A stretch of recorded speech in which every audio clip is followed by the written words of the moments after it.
자, 그러면 지난 시간에서 채권법으로 갑니다.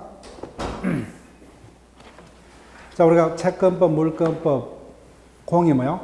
각각 8문제씩 각각 20% 도합 물권법, 채권법이 합해서 40%가 출제가 됩니다. 그죠? 근데 물권법에서는 8문제. 다만 채권법과 대비했을 때 물권법이 우리가 본격적으로 공부를 하게 되면 물권법이 더 우리가 공부하기 쉬워요. 일단 우리 시험과 관련해서는. 왜냐하면 어느 정도 피부적으로 느낌이 옵니다. 물권법이 수업을 들으면. 그래서 물권법은 8문제 중 우리가 일반적으로 출제가 된다면 제 수업을 열심히 들었다면 물권법은 6문제를 일단 기본으로 깔고 갈 수 있어요. 일반적으로 출제가 됐다면. 우리가 예상할 수 있는 범위에서 출제가 됐다면. 근데 채권법은 약간 후퇴를 해야 돼요. 약간. 채권법은 교재가 총론과 강론 두 파트로 나누어집니다. 채권법은.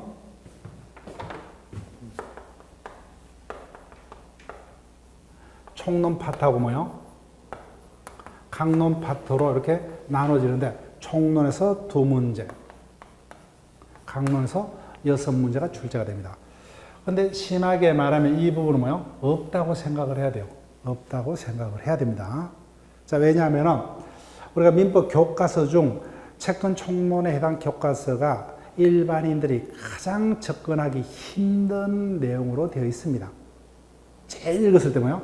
가장 이해가 힘든 부분이에요. 그래서 이 부분은 전공자가 아니고는 현실적으로 접근하기, 그 내용을 제대로 알기가 비전공자들, 일반인 입장에서는 사실상 힘든 파트입니다. 힘든 파트. 그래서 이 채권법 총론을 시험의 대상으로 하는 시험은 전문가 시험 말고는 없습니다. 현재 국내에서. 유일하게 우리 시험이에요. 그래서 제가 봤을 때는 개인적으로 이 부분은 좀 못마땅합니다. 그런데 이 부분은 우리도 알 수가 있어요. 피부적으로 느낌이 옵니다. 그래서 강론에는 우리가 알고 있는 매매라든지 뭐요? 임대차, 불법행위, 부당이득 이런 것들을 내용으로 다룹니다. 그러니까 뭐요?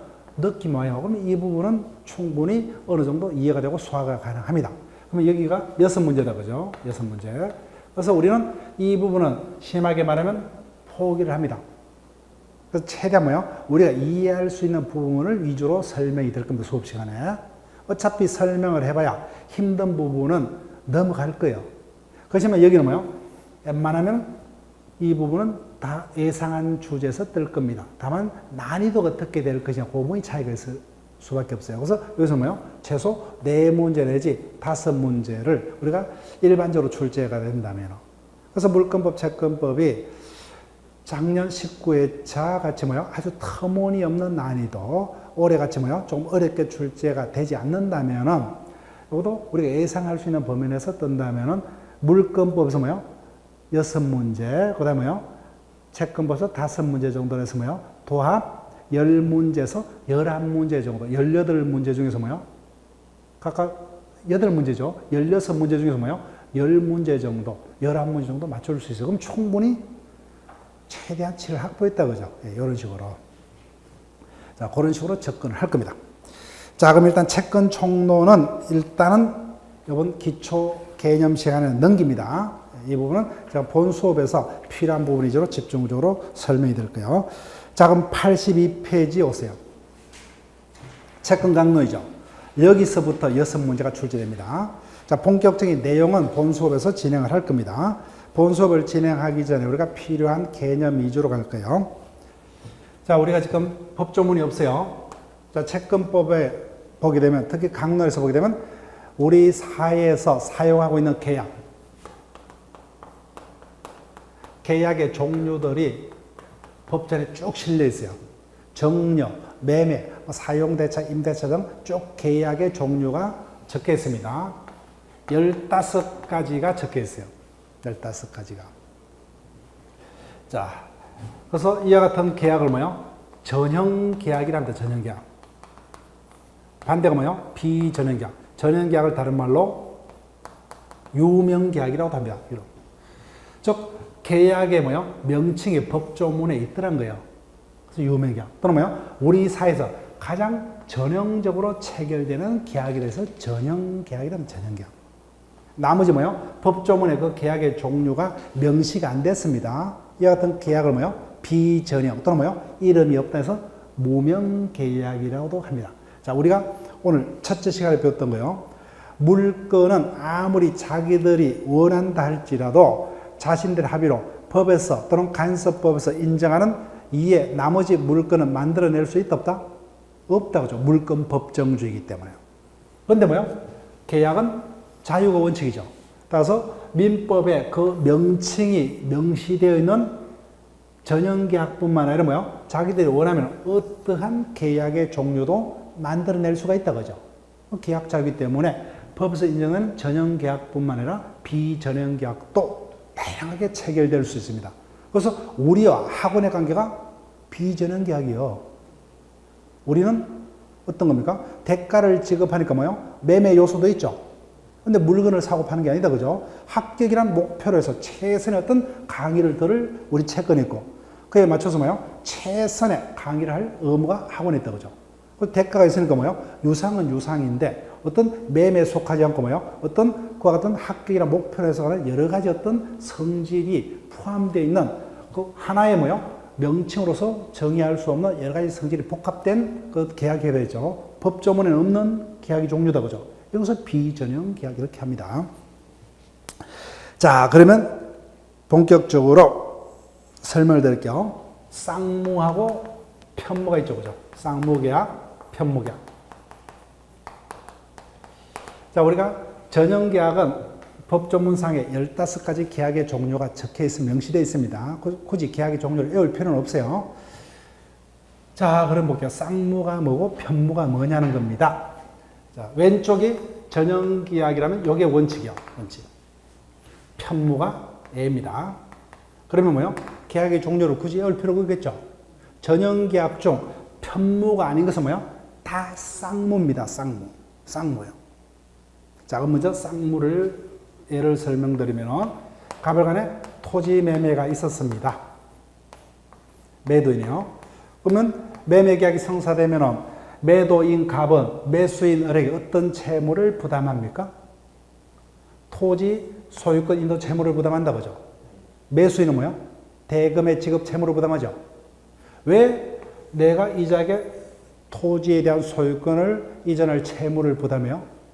이자가 그 대가인 대금 제급 채무를 나에게 부담하기 때문에. 따라서 일방이 타방에 부담하는 채무하고 뭐요? 그 대가로 타방이 일방에 부담하는 채무가요? 서로 의존관계에 있다 그죠? 이와 같은 계약을 쌍무계약이라 합니다. 쌍무계약. 따라서 이자가 나에게 그 대가적 채무를 부담치 않으면 나도 이자에게 채무를 부담할 필요가 있어요? 없어요? 없죠. 그죠? 이와 같은 형태의 계약을 쌍무라 합니다. 쌍무. 그럼 편무는 뭐예요? 일방만이 채무를 부담하는 거예요. 일방만이. 자, 그러면 어떤 게 여기에 해당하느냐? 전형계약 중은 정려와 사용대차, 현상강고가 여기에 들어갑니다. 자, 정려란 것을 안다 그죠? 정려란 것을 알죠? 내가 가지는 물건 중 하나를 타방에 공짜로 주는 거죠. 그죠? 내가 시계가 여러 개인데 친구 중에 공짜로 준다 그죠? 이게 정려예요. 대가 없다 그죠? 정려를 하는 자로 뭐예요? 정려자. 정려받는 자를 수정자. 누구만 의무를 부담합니까? 정려자만이 수정자에게 소유권 넘길 의무를 부담한다 그죠? 편무. 자, 사용대차라는 것은 용어 설명할게요. 대차. 대차. 대차라는 용어는 어떤 의미입니까? 타인으로부터 물건 등을 빌리고 그것을 일정 기간 동안 사용하다가 뭐예요? 되돌려 반환하죠. 그것을 대차란다 그죠? 대차에다가 용어를 붙여볼게요. 자, 사용대차도 있고 임대차도 있습니다. 자, 이때 사용대차, 임대차의 목적물 어떤 거냐? 자, 임대차요. 임대차 여러 가지 어떤 목적물이 있지만 보통 내가 어떤 것을 타인으로부터 임대차로 빌립니까? 집을 임대차로 빌리고 뭐요? 자동차들 렌트하겠죠. 자, 그러면 내가 빌린 물건을 일정 기간, 약속한 기간 사용하고 다른 물건으로 되돌려 반환합니까? 빌린 물건 그 자체를 되돌려 반환해요? 후자다, 그죠? 그래서 임대차 또는 뭐요? 사용대차의 목적물은 뭐요? 빌린 물건 그 자체를 뭐요? 일정 기간 사용하고 반환합니다. 반환해요. 근데 뭐요? 그 대가가 있느냐는 거예요, 대가. 대가. 대가 요모에 따라서. 사용대차는 뭐요? 그 물건을 일정 기간 동안 공짜로 사용하고 뭐요? 그 물건을 되돌려 갚습니다. 근데 임대차는 대가를 지급해야 되죠. 유상이다, 그죠? 그 차이점이에요. 즉, 임대차 또는 사용대차는 일정한 목적물을 뭐요? 타인으로부터 빌려 사용하고 그 사용기간이 만료하면 뭐요? 빌린 물건 그 자체를 되돌려 반환합니다. 차이점은 뭐요? 사용대차는 사용대가가 없다, 그죠? 임대차는 대가를 지불해야 됩니다, 그죠? 예, 요거요. 자, 그 다음에 소비대차라는 게 있습니다. 소비대차. 일정한 물건을 빌린다, 그죠? 그때 소비대차라면 빌린 자가 그 물건을 뭐요? 소비합니다. 그럼 빌린 물건은 남아있어요? 없어졌어요? 없어졌습니다. 없어지고 뭐요? 나중에 되돌려 갚을 때는 뭐요? 동종의 물건으로 되돌려 갚는다. 이것을 소비대차랍니다. 자, 소비대차의 목적물은 뭐요? 소비물이 그 목적물입니다. 그래서 내가 물건을 빌리면 그 물건은 뭐요? 내가 소비해버리고 없애버려요. 갚을 때는 뭐요? 동종의 다른 물건으로. 그 대표적인 게 어떤 게 있어요? 은행부터 돈을 빌리죠. 그럼 빌려서 갚을 때 빌린 돈 그 자체로 갚습니까? 같은 액수의 다른 돈으로 되돌려 갚아요? 후자죠, 그죠? 그 제목을 붙이면 뭐요? 금전 소비대차 이렇게 하면 되겠죠. 금전 소비대차. 자, 그럼 소비대차라는 용어가 이해가 되셨죠, 그죠? 소비대차. 그 다음에 갑자기 쌀이 떨어졌다, 그죠? 옆집으로부터 쌀을 빌려서 밥에 먹고 같은 양의 같은 품질의 쌀로 되돌려 갚으면 되겠죠. 그럼 이것은 뭐요? 곡물 소비대차 이렇게 제목 붙이면 되겠다, 그죠? 예. 자, 요 용어 이해가 되셨죠? 근데 은행으로부터 돈 빌릴 때는 은행에서 무이자로 빌려줍니까? 이자 받고 빌리죠? 친구에게 빌릴 때는 뭐요? 반드시 이자를 지급해요? 아니다, 그죠? 이거는 이자를 지급하면 뭐요? 유상이죠, 그죠? 이자를 지급치 않으면 뭐요? 무상이다, 그죠? 유상도 있을 수 있고 뭐요? 무상도 있을 수 있다, 그죠? 이렇게 됩니다. 자, 그러면 뭐요? 사용대차는 공짜로 빌려주기 때문에 이거는 편무 맞죠? 일방만이 의무를 부담한다, 그죠? 네, 그래서 요거 두 가지는 무상이다, 그죠? 자, 현상 강고 요 자체는 시험 범위 아닙니다. 다만 그 현상 강고가 편무다만 기억을 하시면 돼요. 편무. 자, 갑이 일정한 사항을 강고를 합니다. 이자가 응모를 합니다. 예를 들게 되면 갑이 어떤 것을 강고를 하느냐? 치매에 걸린 노인이 노모가 뭐예요? 집을 나갔습니다. 그 노모를 찾아오면 그 사례비로 1,000만원을 주겠다. 강구하죠. 그럼 이자가 찾아갑니다. 내가 찾아줄 테니까 돈 1,000만원부터 먼저 달라. 줘요, 안 줘요? 안 주죠. 언제 사례비를 줘요? 지정된 행위를 완료해야 되죠. 그럼 이자는 이미 뭐요? 지정된 행위를 완료했기 때문에 이자는 의무가 있어요, 없어요? 누구의 의무만 존재합니까? 대가 지급 의무에 이자의 의무만 존재한다, 그죠? 그래서 편무입니다. 그러면 나머지는 필요 없어요. 자, 전형계약 중 15가지가 어떤 게 있는지 알 필요 없죠. 개념상 뭐요? 요 세 가지를 빼놓고는 다 뭐요? 쌍무란 겁니다. 쌍무 원칙. 쌍무 원칙이요. 쌍무, 편무 이해가 되셨죠? 자, 그 다음에 유상, 무상을 볼게요. 유상, 무상. 자, 전형계약은 유상이 원칙이에요. 유상. 이게. 근데 개념상 무상계약은 딱 두 가지예요.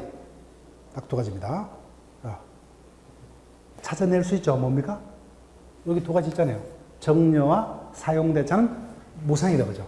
즉, 전형계약 중 개념상 정려하고 사용대차는 무상입니다. 자, 나머지 소비대차는 유상일 수도 있고 무상일 수도 있다, 그죠? 예. 자, 그래서 나머지는 원칙적으로 여기에 속합니다. 자, 그러면 여기 보세요. 쌍무, 편무, 유상, 무상이 있어요, 그죠? 예. 자, 한번 연습을 해볼게요. 첫 번째. 쌍무 계약은 모두 유상 계약이다. 자, 이런 지문을 가지고 출제가 이미 여러 시험에 출제가 됐어요. 두 번째. 유상 계약은 모두 쌍무 계약이다. OX로 해볼게요. 1번이 어떻게 돼야 됩니까?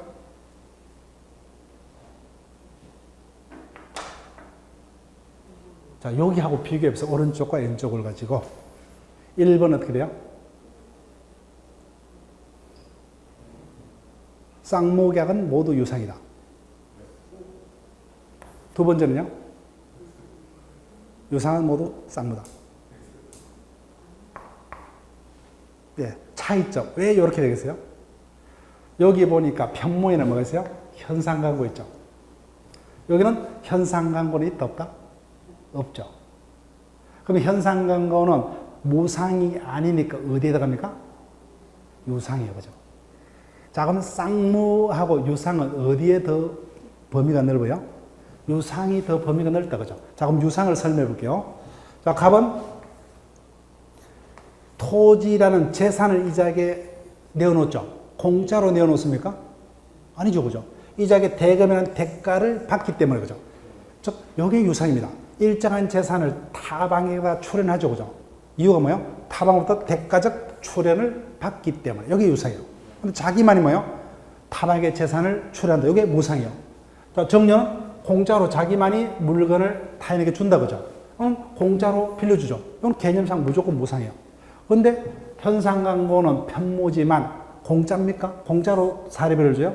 아니죠. 그죠? 이자가 노모를 찾아왔기 때문에 대가가 있죠. 그죠? 따라서 현상광고는 편모지만 뭐예요? 유상이다. 그죠? 그래서 어디가 더 범위가 넓어요? 유상이 범위가 넓다. 그죠?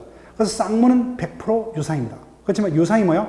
100% 쌍무는 될 수가 없다. 그죠? 왜요? 현상광고는 유상이지만 편모더라. 그죠? 이렇게 보시면 돼요. 따라서 민법에 15가지 전형계약이 있는데 왼쪽이 원칙이다. 그죠? 그래서 전형계약 중 개념상 편모는 요 세 가지입니다. 그럼 나머지는 뭐예요? 쌍무예요.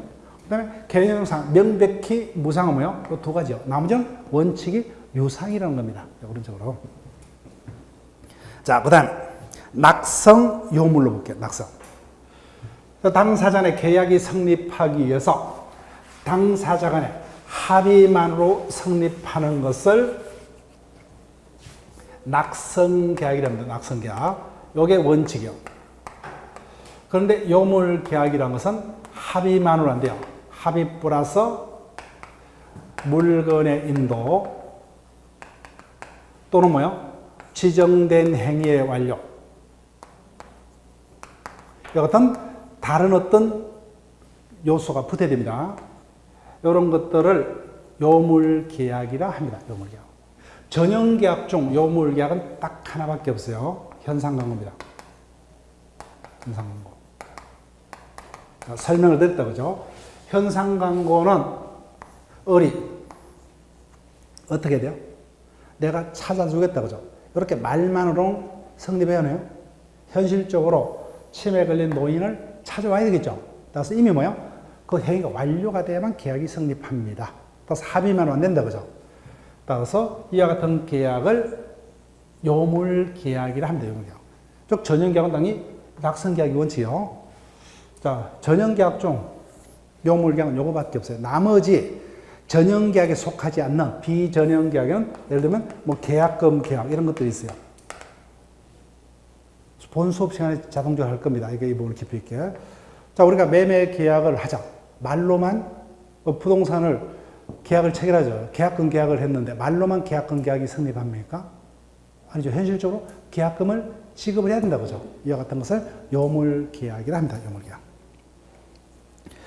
자, 그 다음에 청약과 성락이 있다. 그죠?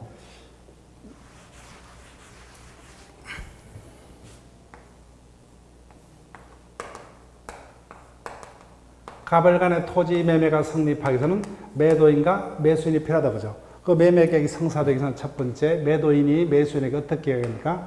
내 토지를 얼마 주고 네가 사라. 그죠? 청약의 의사표시라고 매수인이 조건이 맞으면 오케이. 성락의 의사표시를 한다. 그죠?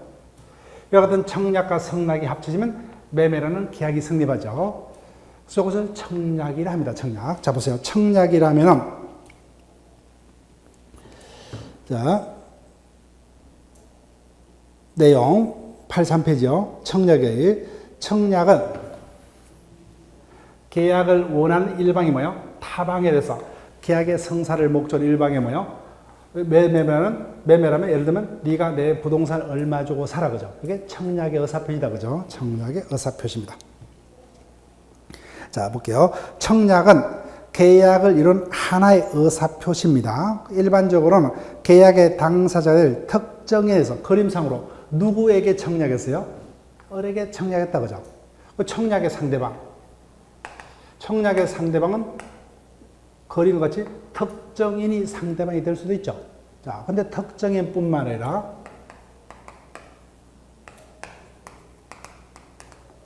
불특정에 청약할 수도 있죠. 그죠? 내가 아파트를 지금 팔고자 합니다. 어떻게 하면 돼요? 가로수 교차로 등에서 매도 청약을 하면 되겠죠. 그죠? 따라서 같은 청약은 특정인에게 청약할 수도 있고 불특정인으로 청약할 수가 있습니다. 자, 나머지는 일단 넘어갑니다. 자, 그러면은 넘기면은 청약의 요인이라는 게 있습니다. 아직 우리 시험에서 청약의 요인을 가지고 묻는 지문은 없었어요. 근데 이 지문이 언젠가는 반드시 출제가 될 겁니다. 이거도.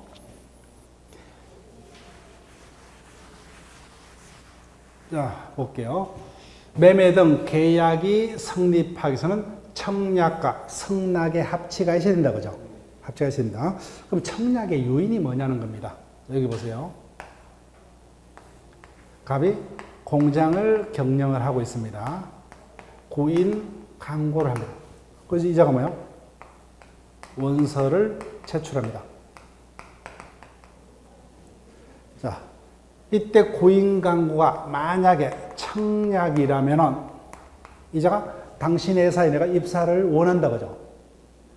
여기에 청약이라면 이자가 원서를 제출하면 이자는 어떻게 돼요? 바로 이자가 당신의 회사에 내가 입사하겠다 그죠? 여기 성락이 되면 반드시 채용을 해야 되겠죠. 반드시 채용합니까? 아니죠. 그죠? 즉 내가 구인 광고를 하면 을뿐만 아니라 여러 사람이 원서를 내겠죠. 그죠? 만약에 구인 광고가 청약이라면 뭐예요? 반드시 채용해야 된다. 그죠? 그래서 이건 뭐예요? 청약이 아니라는 겁니다. 청약이 아니에요. 누가 청약을? 원서 제출한 자의 뭐예요? 원서 제출행위가 청약이 된다는 겁니다. 청약. 여기 청약이에요. 그러면 이와 같은 구인 광고 등은 뭐예요? 타인으로 하여금 뭐예요? 자신에게 청약을 하도록 뭐예요? 꼬드기는 행위를 청약의 요인이라 합니다. 그죠? 그래서 구인 광고라든지 그죠? 구인 광고. 그다음에 어떤 거예요? 우리가 주말마다 신문 등에 붙어오는 마트 등에 뭐예요? 상품 카탈로그 그죠? 이런 것들이 청약의 요인이에요. 그래서 이자가 이제 당신의 회사에서 내가 입사를 원한다 청약하죠. 그러면 이런 자를 모아서 면접을 하겠죠. 그죠? 면접을 하고 자기 마음에 드는 사람 뭐요? 채용하겠죠. 그게 뭐요? 성낙이 된다. 그죠? 성낙. 이런 것들을 청약의 요인이라 합니다. 청약의 요인. 그래서 청약의 요인 대표인 게 모집 광고 이런 거죠. 그죠? 기차 시간표에 배차표에 배부 뭐 이런 것들입니다. 그 다음에 성낙 보세요. 자, 여기 보세요. 그래서 갑이 을에게 어떻게 했습니까? 내 토지를 네가 3억 주고 사라 그랬죠. 그럼 을이 어떻게 합니까? 조건이 맞으면 오케이 하겠다 그죠? 요게 성낙이다 그죠? 즉 성낙이라면 청약자의 청약에 대응하여 계약을 성사시킬 목적으로 이루어지는 뭐예요? 상대방의 의사표시를 성낙이란다 그죠? 자, 문제는 앞에서 청약은 반드시 거리같이 특정한 을에게만 청약을 해야 돼요? 아니다 그죠? 신문 광고 등을 통해서 불특정 다수인에게도 청약을 할 수 있죠. 그런데 문제는 성낙은 반드시 누구에게만 성낙을 해야 돼요? 이자가 엉뚱한 A에게 성낙을 해봐야 의미가 있어요 없어요? 없죠. 성낙은 반드시 누구에게? 청약자에 대해서. 그래서 이게 시험 문제입니다. 우리 시험에도 이미 지문화 됐어요.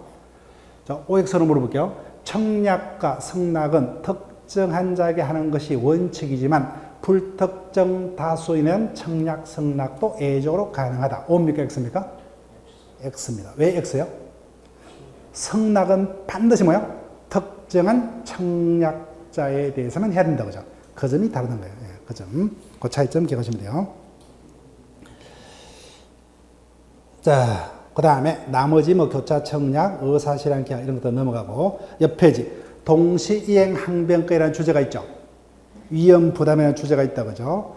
특히 동시이행 항변권은 출제가 되든 안 되든 된다고 보고 대비를 해야 됩니다. 그리고 깊이 있게 진행을 합니다. 자, 앞에서 민법상의 전형계약은 쌍무와 편무로 나누면 뭐요? 쌍무가 원칙이다, 그죠? 쌍무가 원칙입니다. 이와 같은 쌍무 계약의 특질에서 일정한 어떤 특별한 어떤 성질이 인정됩니다. 그 중에 하나가 동시 이행 항변권인 겁니다. 자, 보세요. 말이 되는지 보세요. A 토지 매매가 있었습니다.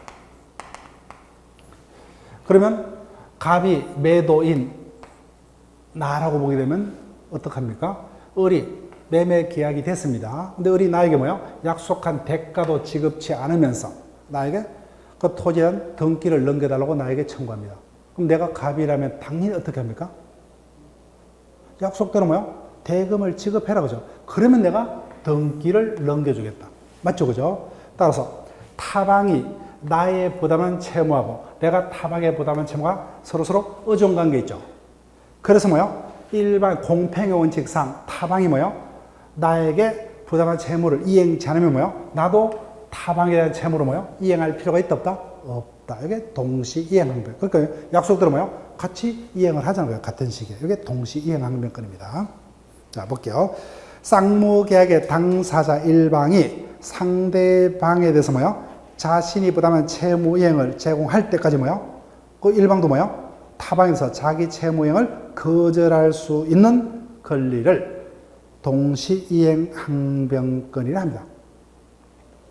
자, 요건은 넘어가시고 효력 보세요. 그러면 나는 언제까지만 을에서 부담하는 소유권 이전 채무를 이행을 거절할 수 있어요? 이자가 대금 지급 의무를 제공할 때까지다, 그죠? 이자가 약속한 대금을 지급하면 이제는 등기 이전 의무를 거절할 수 있어요, 없어요? 없다, 그죠? 언제까지가 아니라 타방의 이행이 제공될 때까지다, 그죠? 일시적이다, 그죠? 여기서 일시적 항변권 또는 연기적 항변권이라 하더라고요, 그죠? 이렇게 됩니다. 그래서 이 부분을 우리가 깊이 있게 다룰 겁니다. 자, 위험 부담 볼게요.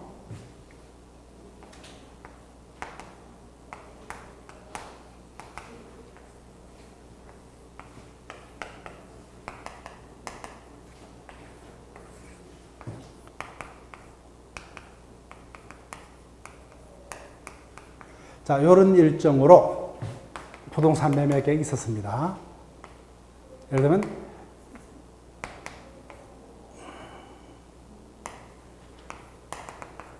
소실돼 버렸어요. 자, 매도인 갑은 을에 대해서 어떤 채무를 부담해요? 건물에 대한 소유권 이전 채무를 부담한다, 그죠?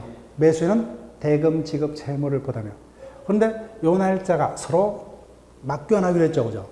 근데 현실적으로 채무 이행이 되기 전에 뭐요? 요 날짜에 집이 소실돼 버렸어요. 왜? 동네 꼬마애들이 불장난하다가 집을 홀랑 태워버렸습니다. 그러면 갑에게는 잘못이 있어요, 없어요? 없어요. 그러면 갑은 을에 대한 채무 불이행 책임을 면합니다. 이자는 뭐요? 집을 인도할 필요가 없어요. 그런데 문제는 이와 같은 위험이 발생했다, 그죠? 위험이 발생했어요. 그때 이와 같은 위험이 발생했더라도 타방은 뭐요? 계속해서 이자에게 부담한 대가를 계속해서 지급을 해야 되느냐. 이와 같은 어떤 문제를 위험의 부담 문제라 합니다. 위험의 부담 문제. 나라마다 달라요. 그럼 상자 우리 법조문은 모릅니다. 그러면 내가 을이라면 집을 샀는데 집도 내 것이 되지 못한데 그 집에 대한 매매 대금을 매도인에게 지급해야 되겠어, 말이 되겠어요? 안 해야죠. 우리나라는 요게 원칙이에요. 따라서 원칙, 집이 홀라당 불탔습니다, 그죠? 그러면 상대방으로부터 매매 대금도 나는 받을 수 없다, 그죠? 이와 같은 위험을 누가 다 부담합니까? 이자가 부담해요, 이자가. 이자는 집에 대한 소유권을 넘겨줄 채무자다, 그죠? 그래서 이와 같은 사태에 대한 위험을 이자가 떠안는다 해서 우리는 이와 같은 경우에 채무자가 위험을 부담하는 게 원칙입니다. 채무자 위험 부담주의로 되어 있습니다. 원칙. 그러면 반대로 뭐요? 이자가 위험을 부담하는 경우도 있더라, 그죠? 채권자가 위험을 부담하는 경우도 있습니다. 독일은 어디가 원칙이냐? 그렇더라도 뭐요? 약속한 대금을 지급하는 게 독일 원칙이요.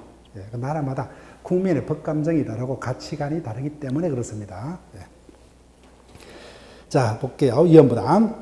의, 동그라미 1번. 쌍무계약의 당사자 일방의 채무가 당사자에게 책임 없는 사유에서 뭐요? 후발적 불능이 되었을 때 상대방의 채무의 운명은 어떻게 될 것이냐고 합니다. 이것은 위험의 부담 문제랍니다. 구체적 내용은 수업 시간에 배울 거예요. 자, 그 다음 86페이지요. 해제. 자, 계약 해제는 우리 시험에서 무조건 뜬다고 보고 대비를 해야 됩니다. 계약 해제.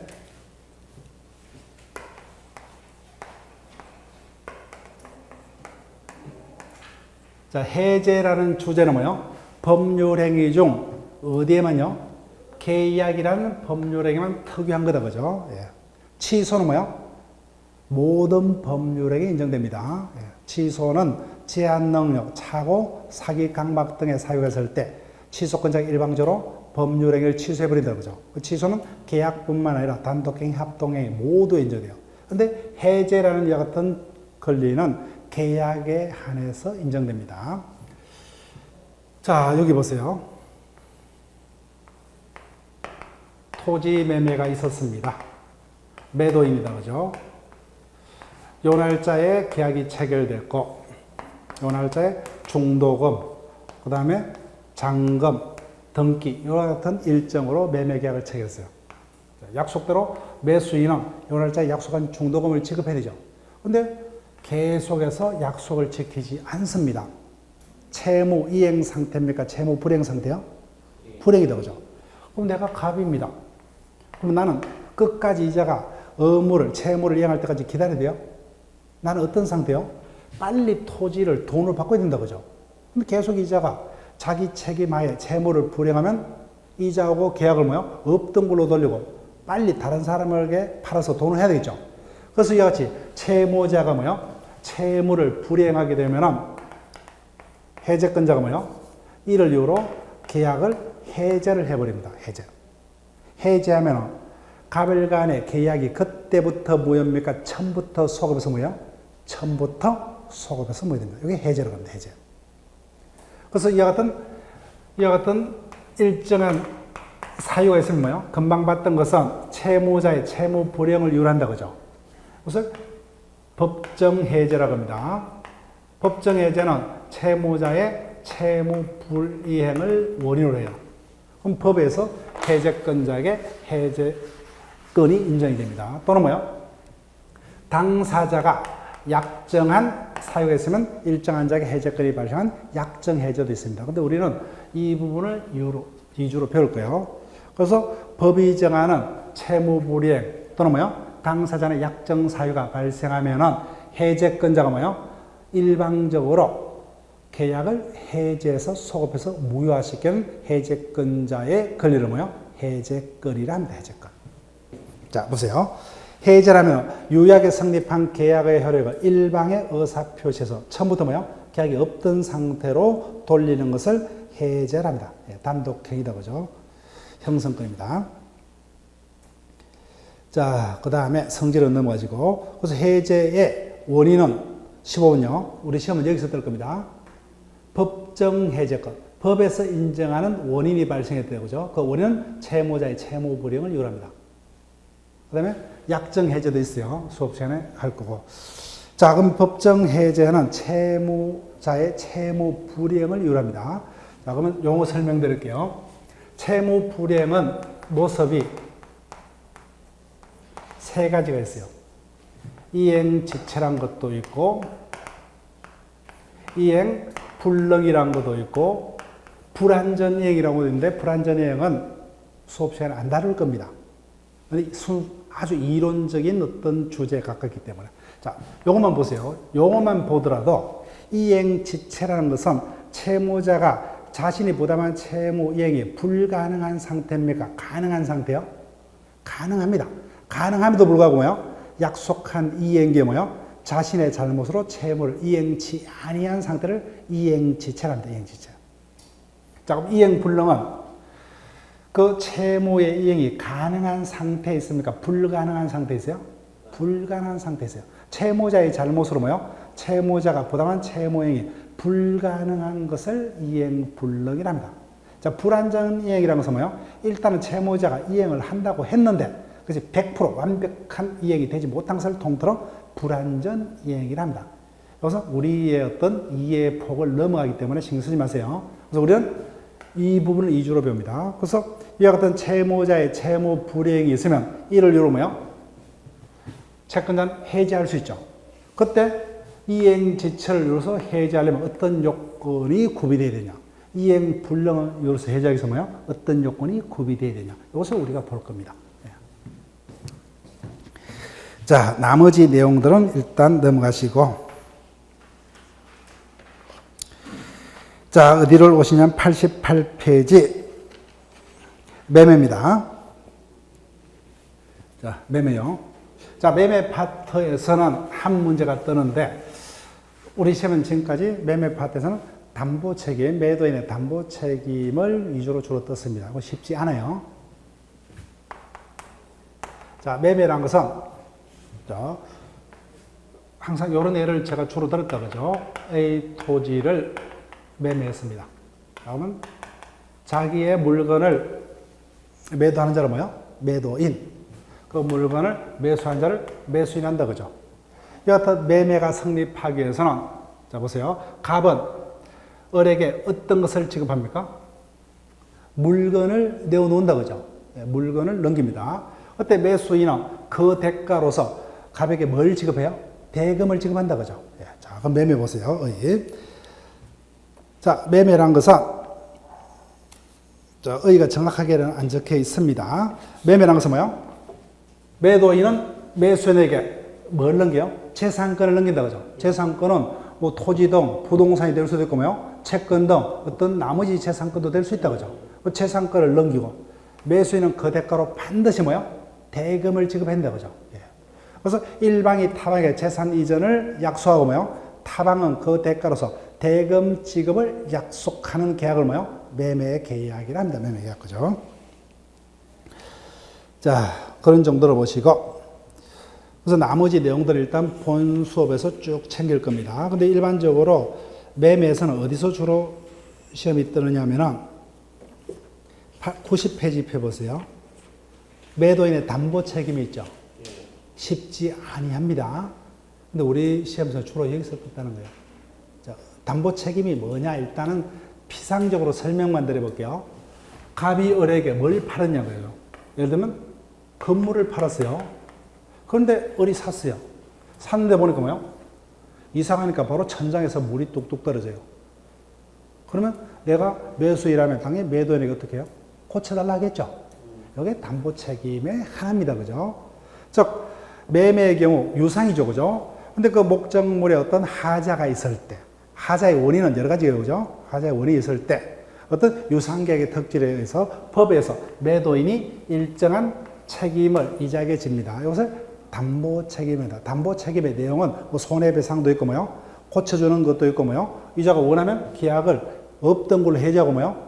손해배상을 묻는 방법, 여러 가지 어떤 내용들이 있어요. 그 요건을 우리가 각각 어떤 하자에 따라서 그 부분을 조문 위주로 배울 겁니다. 자, 그 다음에 어디를 가시냐면 92페이지 보세요. 자, 한매라는 이와 같은 것은 우리 시험에 출제 가능성은 거의 없어요. 이렇게 뜬 바가 한 번도 없고, 임대차는 100%입니다.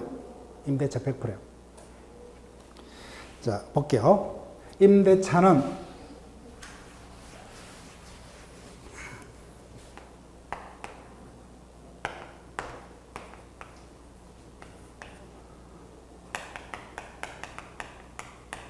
자기의 물건은 뭐요?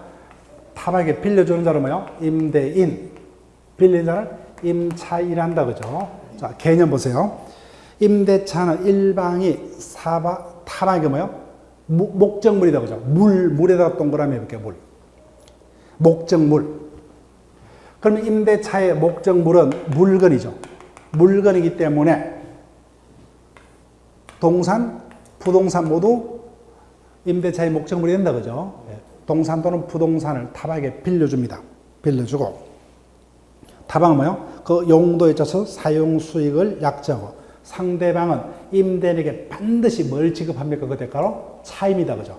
차임을 약정함으로써 생기는 채권을 임대차랍니다. 임대차. 자, 임차권의 대항력 이런 주제는 쭉 넘어갈게요. 자, 개념만 일단 설명드리고 어디를 오시냐면 95페이지 도급이 있어요. 도급.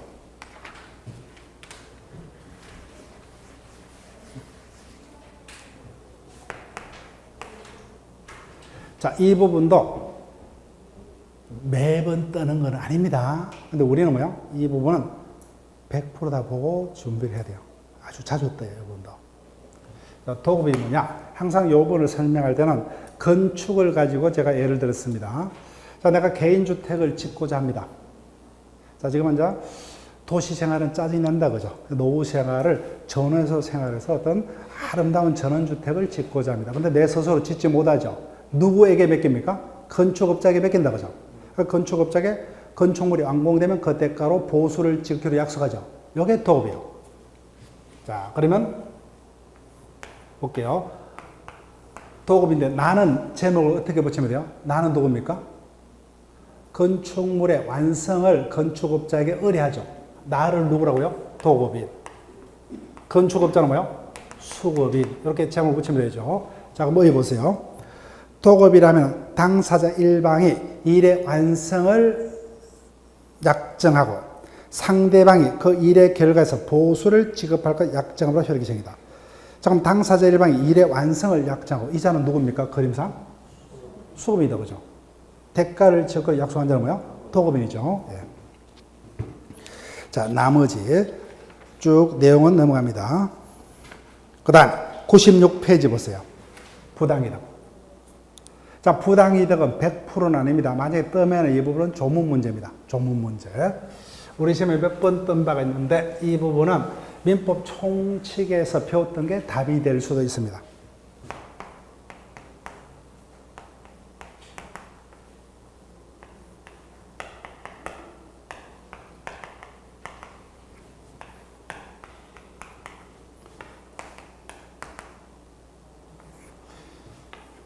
자, 갑을 간에 매매가 있었습니다. 근데 매매 당시에 갑이 미성년자 등 제한 능력자였어요.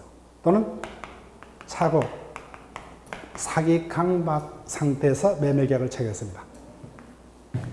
이런 원인이 있더라도 갑을 간의 매매는 일단은 무효입니까? 유효요? 유효다, 그죠? 유효. 그래서 일단은 을이 유효하게 소유권을 취득해요. 다만 이와 같은 사유를 해서 그림상으로는 뭐요? 갑이 이를 취소할 수 있다, 그죠? 취소할 수 있어요. 그래서 예를 들면 12월 달에 취소를 해버려요. 취소를 하게 되면 그때부터 무효입니까? 처음부터 무효가 돼요? 처음부터다, 그죠? 그럼 갑을 가는 매매가 없던 게 돼버려요. 없던 게 됩니다. 그러면 일단은 뭐요? 매수인은 매매 자체가 없었기 때문에 갑의 토지를 자기 것으로 할 이유가 있어요, 없어요? 없죠, 그죠? 그래서 원인도 없이 뭐요? 타인의 재산으로부터 이득을 얻었다, 그죠? 그러면 그 이득자는 뭐요? 그 이득을 돌려줘야 되겠죠. 이게 부당이득에 관한 문제입니다. 그 다음에 갑은 매매 자체가 없었기 때문에 을로부터 받은 뭘 되돌려줘야 돼요? 대금을 되돌려줘야 된다고 하죠. 이와 같은 것을 부당이득에 관한 문제랍니다. 자, 여기 보세요. 부당이득. 부당이득이란 법률상의 원인 없이 타인의 재산 또는 뭐요? 노무로 인해서 이익을 얻었다면 뭐요? 그 이익을 타인에게 반환하는 이와 같은 관계를 부당이득 관계라 합니다. 이 같은 부당이득의 반환 범위는 어떻게 될 것이고 부당이득 반환은 원물 반환, 가액 반환 이런 것들이 어떤 식으로 될 것이냐 조문 문제입니다.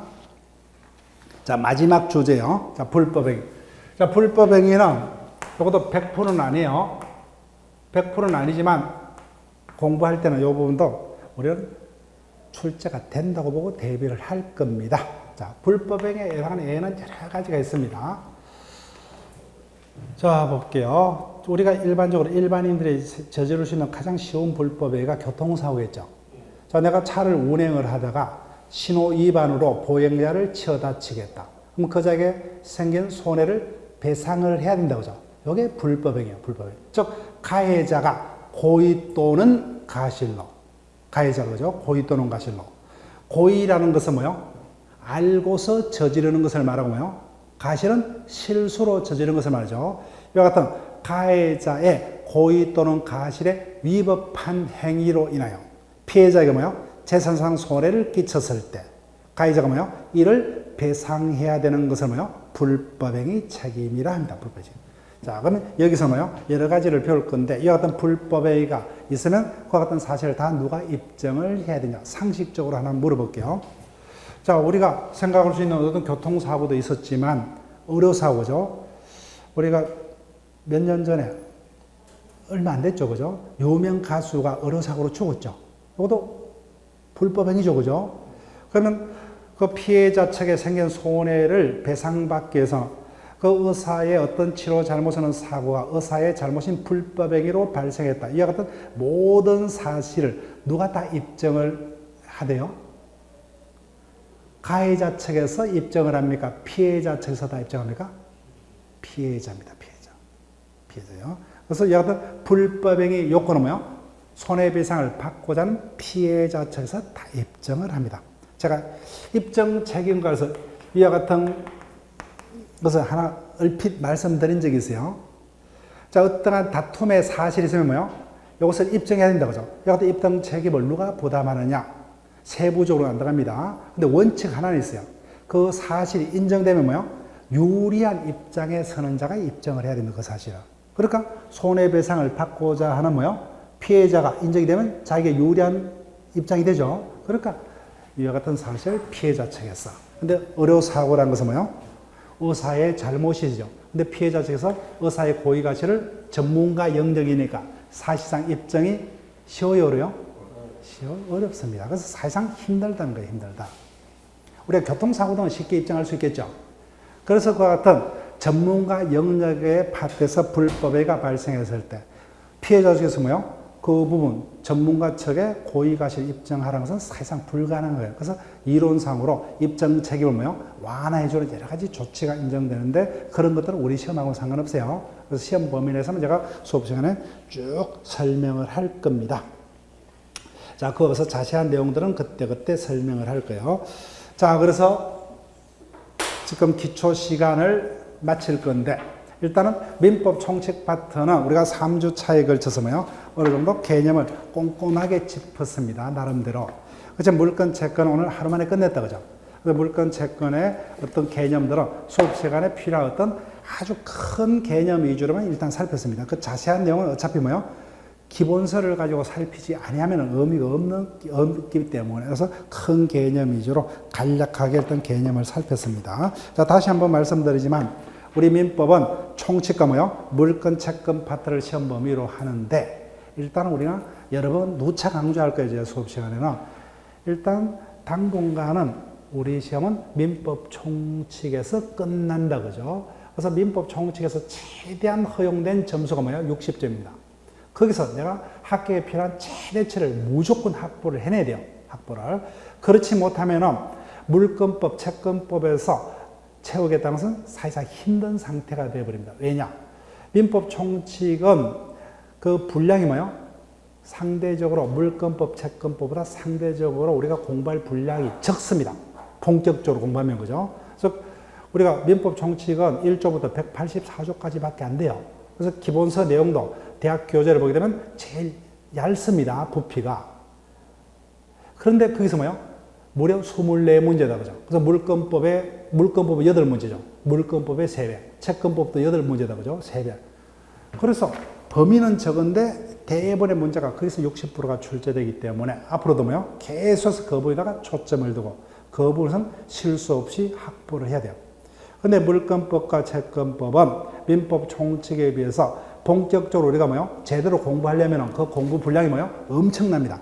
민법 총칙보다 한참 양이 많아요. 그런데 출제 문제는 3분의 1밖에 안 되죠. 그럼 내가 출제자라도 문제 출제 형태는 뭐요? 민법 총칙은 뭐요? 세부적인 주제까지 문제를 구성을 하겠죠. 근데 내가 올바른 출제자라면 뭐요? 그와 같은 내용을 알고 있기 때문에 수험생들의 어떤 고충을 알고 있기 때문에 물권법, 채권법은 어떻게 해요? 계략적으로 큰 주제 위주로 문제를 만드는 게 맞겠죠, 그죠? 그래서 어떤 문제의 어떤 구성 형태가 달라질 겁니다. 그래서 물권법과 채권법은 큰 주제 위주로 뭐요? 한 문제씩. 그러면 출제자라면 뭐요? 점유권이라면 어떤 점유권 중에서 하나의 세부적인 지문이 아니라 점유권 전체에서 우리가 아래 일반적인 어떤 조문 위주로, 그 다음에 뭐요? 어떤 가장 기본적인 판례가 있다면 그 판례를 섞어서 이런 식으로 광범위한 범위에서 큰 문제 위주로 문제를 만들 거란 겁니다. 그래야만 충분히 우리가 뭐요? 어렵지만 1년 내에 그래도 어느 정도는 그 내용을 채울 수가 있습니다.